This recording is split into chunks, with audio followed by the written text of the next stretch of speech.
এই নির্বাচনকে কেন্দ্র করে নানা রকম সমীকরণ হবে, নানা রকম মেরুকরণ হবে, জোটের খেলা হবে।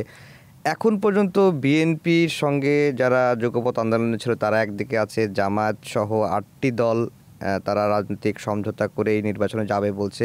এনসিপি এখনও আসলে সিদ্ধান্তহীনতায় রয়েছে, তারা কখনো বিএনপির সঙ্গে আলোচনা করে, কখনো জামাতের সঙ্গে আলোচনা করে। ভোটের ইকুয়েশনটা আসলে কি হতে পারে?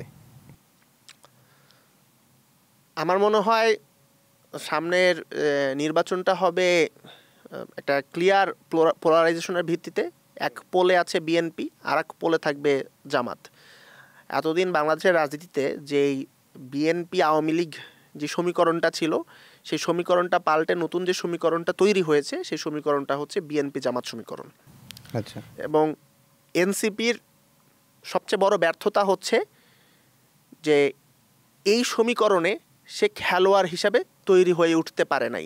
এটার কারণ হিসাবে আমি মনে করছি তা হচ্ছে সে জনগণের কাছে পৌঁছায় নাই। ফেসবুকে এনসিপি অনেক কথা বলেছে, অনেক ধরনের অনেক মিটিং করেছে, এই করেছে সেই করেছে, কিন্তু যেই জনগণ জুলাইতে তার অধীনে তার নেতৃত্বে রাস্তায় নেমেছে তাদের কাছে সে যায় নাই। ঢাকা শহরের কয়টা ফ্ল্যাট বাড়িতে এনসিপি নেতৃত্ব যে করা নেড়েছে দরজায়, কয়টা বস্তিতে গিয়েছে এনসিপি নেতৃত্ব, দেশ জুড়ে কয়টা মানুষের কাছে এনসিপি পৌঁছাতে পেরেছে।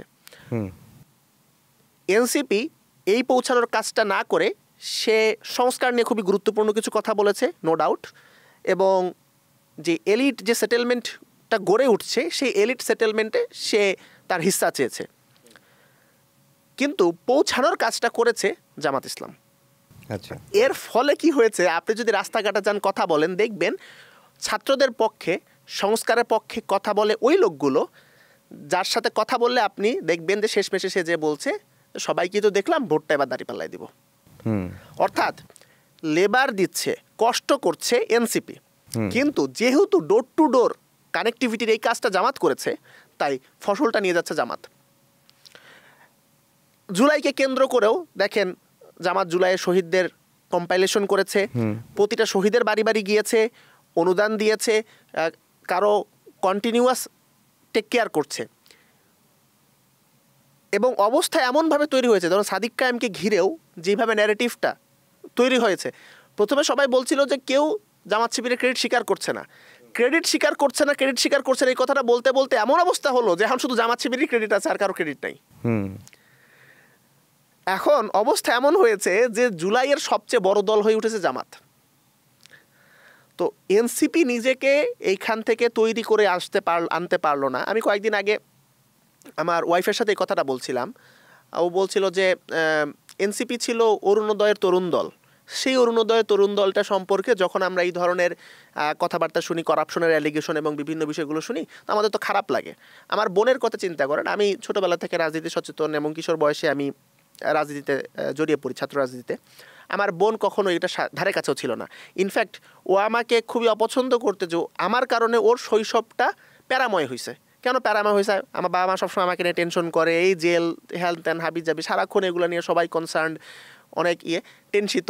তো ওর দেখভালটা ওইভাবে হয় নাই আর কি। আমার সেই বোন জুলাইয়ের শেষের দিকে বাবাকে বলে, বাবা মানুষের বাচ্চার রক্তে তুমি স্বাধীন দেশে থাকবা, এটা বলে সে রাস্তায় নেমে যায়। এবং 36শে জুলাইয়ের কিছুদিন পরও সে পলিটিক্যাল বিষয় এগুলো নিয়ে, প্রতি বিপ্লব ঠেকানো এগুলো নিয়ে আগ্রহী ছিল। বাট 5-7 দিন পর তার কাছে মনে হয়েছে না, এগুলা দিয়ে আর হচ্ছে না, আমি আমার পড়াশোনার কাজে ফিরে যাই। এবং সে এখন আছে, তার ফেসবুক আইডিও আর নাই, সে এখন তার মেডিকেল কলেজে পড়াশোনা সেটাতে করছে। আমার বোন যে জুলাইয়ের পলিটিসাইজড হয়েছে, অ্যাক্টিভেটেড হয়েছে, তার কাছে এনসিপি কোনো দিন যায় নাই। আমার ওয়াইফের কাছেও এনসিপি কোনো দিন আসে নাই। এই যে জুলাইয়ে যেই জনগণ রাস্তায় নেমেছে, এনসিপি ধরে নিয়েছে যে তারা টেকেন ফর গ্র্যান্টেড, অর্থাৎ আমি তাদের কাছে আর যাই বা না যাই, রিচ আউট করুই বা না করি, তারা তো অটোমেটিক্যালি আমার। আর একটা ভুল যেটা এনসিপি করেছে সেটা হচ্ছে তারা নতুন মানুষ দিয়ে রাজনীতি করতে চেয়েছে। রাজনীতি কখনো নতুন মানুষ দিয়ে হয় না। আমি কি নতুন মানুষ বলতে আমি কি বোঝাচ্ছি সেটা একটু পরে বুঝতে পারবেন। কারণ জিয়াউর রহমান যখন দল করলেন, উনি কি নতুন করে বিএনপি পয়দা করেছেন? না। এটা কি সম্ভব? আপনাকে তো এক্সিস্টিং যে সোসাইটি সেটার মধ্য থেকেই একটা ধারা তৈরি করতে হবে। কেউ আগে হয়তো মুসলিম লীগ করেছে, কেউ হয়তো ইভেন আওয়ামী লীগ করেছে কিন্তু বাকশাল তার পছন্দ না, কেউ হয়তো আপনার জামাত ইসলামের রাজনীতির সাথে যুক্ত ছিল, কেউ হয়তো ন্যাপ ভাসানি করেছে। যে যেই দলই করে থাকুক সবাইকে নিয়ে আপনি একটা আমব্রেলা বিগ টেন্ট পার্টি করলেন। এবং এই কারণে আমরা দেখি বিএনপিতে নানান দলে নানান মতের চিন্তার মানুষ আছে এবং অনেক সময় অনেকের কথা কন্ট্রাডিকশন তৈরি হয়, কিন্তু এটা কারণ কিন্তু ওখানে, কারণ তার সোসাইটাল পেনিট্রেশন এবং ডাইভার্সিটি এখানে অনেক। কিন্তু এনসিপি চিন্তা করলো কি, সে শিবির ঠেকাও একটা নীতি হাতে নিল, আলী হাসান জুনায়েদ এবং রাফি সালমান রিফাতকে সে দল থেকে বের করে দিল। আচ্ছা, অমুক দলের প্রক্সি হচ্ছে কিনা, অমুক দলের এজেন্ট আছে কিনা, এগুলো খুঁজতে যেয়ে এনসিপি দেখলো এখন তার নিজের দলের আর লোক নাই।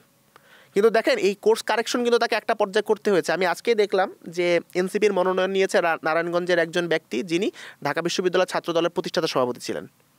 আচ্ছা, এখন এটা কি বিএনপির ইনফিল্ট্রেশন বলবো? না, সিম্পলি নতুন মানুষ যুক্ত হচ্ছে, নতুন নতুন নতুন ধারা আসছে। আপনি যদি এদেরকে বাদ দিয়ে একদম মানে নতুন মানুষ অর্থাৎ হচ্ছে একটা বাচ্চা বড় জন্ম থেকে এনসিপি এটা খুঁজতে চান, তাহলে তো আপনি তাকে পাবেন না।